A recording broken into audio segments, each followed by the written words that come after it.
Започна отстранувањето на проектите од Скопје 2014-та. Први на удар галиите на Вардар.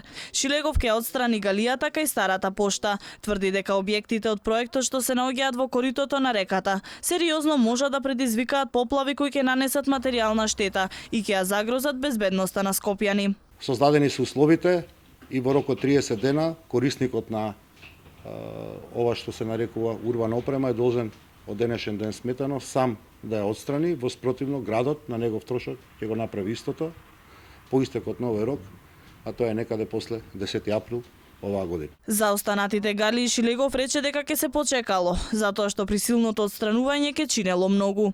Проценките на градот се дека трите галии би ги чинеле во колку ги насилно ги прекинеме договорите, околу 6 милиона евра средства што овој град ги нема. Тој минатата недела побара да ја преземе сопственоста на спомениците, дел од Скопје 2014-та, но градоначалникот на Центар Саша Богдановиќ одговори негативно на неговото барање со образложение дека според изборниот законник во изборниот период не смее да се отуѓува државен имот. Инаку во последниве неколку години проектот стана неизбежен декор на главниот град, како и дел од туристичките понуди кои привлекоа големо внимание кај туристите.